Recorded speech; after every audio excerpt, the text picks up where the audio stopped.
Il est 13h30 à Kinshasa, une heure de plus à l'est de la République démocratique du Congo. Mesdames et messieurs, bienvenue dans votre édition de la mi-journée. À la une de l'actualité, le président Tshisekedi s'est entretenu samedi à la Cité de l'Union africaine avec une délégation des chefs coutumiers, leaders religieux et opérateurs économiques de la communauté Nandé. Cette communauté a présenté au président de la République la situation générale de cette province caractérisée notamment par la recrudescence de l'insécurité causée par les groupes armés dont le M23. Regardez.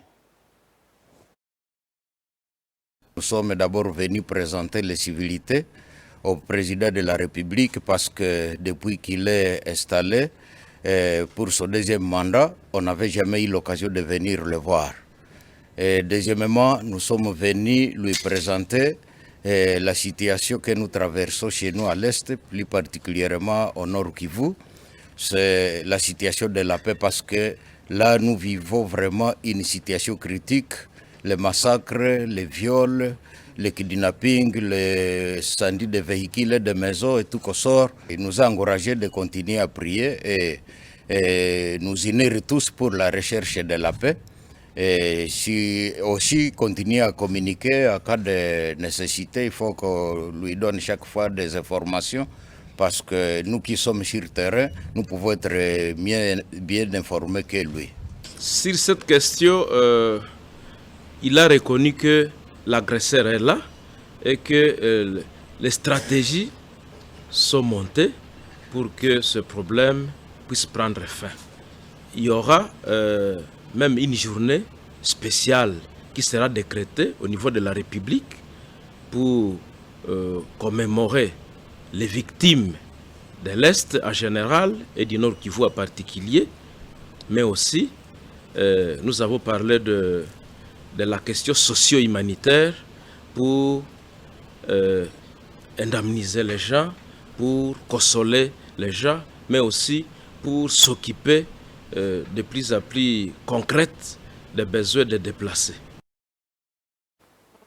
Toujours en rapport avec la situation sécuritaire qui prévaut dans la partie est de la RDC, les gouverneurs militaires du Nord Kivu, le général Peter Chirimwami a annoncé les changements de date de l'inhumation des victimes des bombardements de Mugunga. Initialement prévu pour le samedi 11 mai, l'enterrement de ces victimes interviendra plutôt le mercredi 15 mai dans un élan de solidarité nationale et consciente de la complicité mondiale, a-t-il insisté. Regardez. Les victimes du bombardement du site de déplacés des Mugunga à Goma, au Nord Kivu, n'ont pas été inhumés le dimanche comme prévu auparavant. Ils seront finalement enterrés le mercredi 15 mai 2024, en présence de quelques membres du gouvernement. Cette nouvelle date est fixée par le gouverneur de province, le général Peter Chirimwami, parce que les sépulcres ne sont pas encore achevés. Il a affirmé que les travaux du cimetière spécial sont toujours en cours. Une dizaine de personnes déplacées ont été tuées vendredi 3 mai après qu'une bombe est tombée dans le site où elles vivaient. Selon les sources officielles, cette bombe a été larguée par le rebelle du M23, soutenu par l'armée rwandaise, en guerre contre les forces armées congolaises au Nord Kivu depuis plus d'une année. Cela fait plusieurs mois que les rebelles tiennent de position dans les périphéries de la ville de Goma. Depuis quelque temps, ils sont accusés par les autorités militaires et plusieurs autres sources, dont les Nations Unies, de lancer des bombes vers la ville à partir de ces positions qu'ils occupent. Revenons à Kinshasa, les commissaires divisionnaires adjoints Blaise Kilimbalimba de la police à ville de Kinshasa a adressé une nouvelle mise en garde contre la nuisance sonore et le marché pirate dans sa juridiction à Kinshasa, dans la capitale de la République démocratique du Congo. Il a rappelé en début du week-end dernier lors d'une parade mixte FRDC-PNC au stade de martyrs de la Pentecôte. Suivez.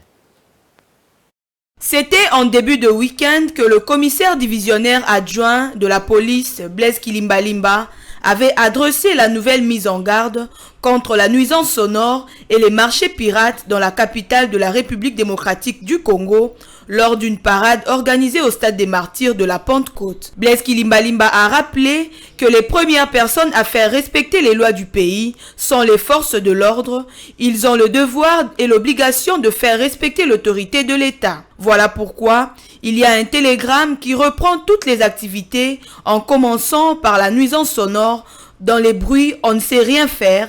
Les bruits détruisent et causent des traumatismes. C'est pourquoi il faut faire respecter les lois et les textes. En dehors de la nuisance sonore, il a rappelé l'urgence et la nécessité de mettre fin au marché pirate. À l'en croire, l'existence des marchés pirates sont également à la base des embouteillages dans la ville-province de Kinshasa. Le travail dans le cadre de la territoriale est vaste. Les yeux des agents de l'ordre doivent voir là où les autres ne voient rien. Les commandants des unités doivent lutter contre la nuisance sonore et des marchés pirates à Kintambo Magasin, à l'UPN, au rond-point Ngaba et autres lieux. Les vendeurs ou les vendeuses ont abandonné les étalages pour exposer leurs marchandises le long des routes et à même le sol. Rappelons que des tapages nocturnes et diurnes et autres nuisances sonores sur la place publique ont toujours été interdits sur toute l'étendue de la ville-province de Kinshasa en RDC, conformément aux dispositions légales et réglementaires en la matière, en l'occurrence de l'édit numéro 005 du 9 octobre 2012 portant réglementation relative aux nuisances sonores dans la ville de Kinshasa. Il se constate que malgré les ultimatums des différentes autorités de la ville-province de Kinshasa, cette décision peine toujours à s'appliquer. C'était là un commentaire de Laetitia Moulaloué. Pour terminer, les habitants de la ville de Kinshasa ont fait face à une situation de hausse du prix des transports en commun depuis quelques jours. Le coût de la course a doublé, voire triplé pour le même tronçon. Aux heures de pointe, certains conducteurs font payer la moitié du tronçon au prix très élevé. Une situation qui inquiète plus d'un Kinois rencontré au centre-ville de la capitale. Bijou Lumona. S'y déplacer à Kinshasa est devenu un casse-tête pour la population quinoise. Le prix de transport en commun varie du jour au jour et n'est fait qu'augmenter. De long trajet ou non, il faut débourser une fortune pour circuler dans la capitale congolaise. Les motocyclistes et les conducteurs des véhicules fixent le prix comme ils veulent. Embouteillage ou pas, le prix du transport fait mal.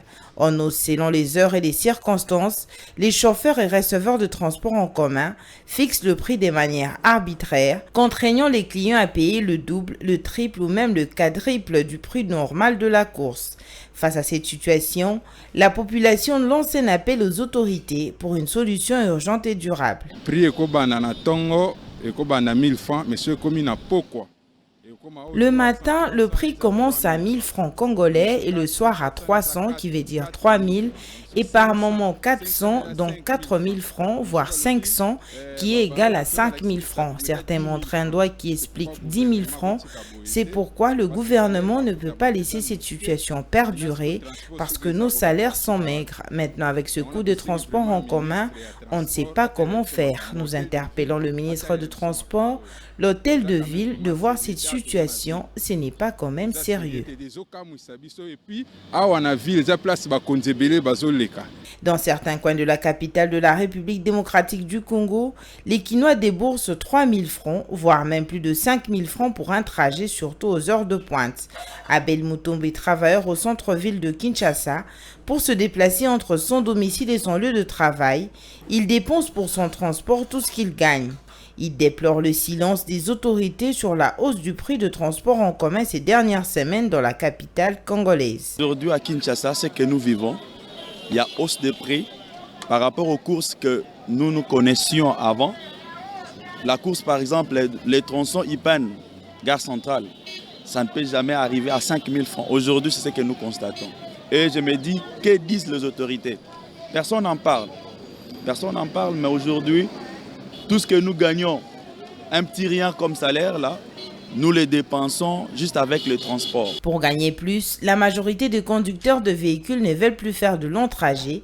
Ils utilisent un système communément appelé demi-terrain et fixent un prix très élevé. Le chauffeur estime que cette hausse de prix est causée par la hausse du prix et la rareté de carburant à la pompe que venait de connaître la ville de Kinshasa la semaine dernière. Pour d'autres, cette situation est due aux embouteillages et au délabrement des routes.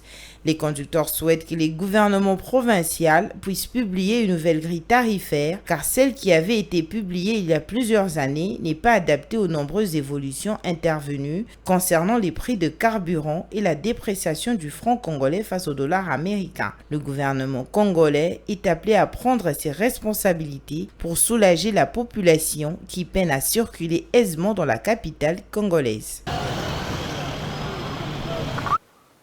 C'était là l'essentiel de l'actualité, mesdames et messieurs. Merci de l'avoir suivi. Prochaine édition à 19h30 avec Laetitia Moulalo. Bonne suite des programmes sur Mondico Télévision en notre compagnie. Au revoir.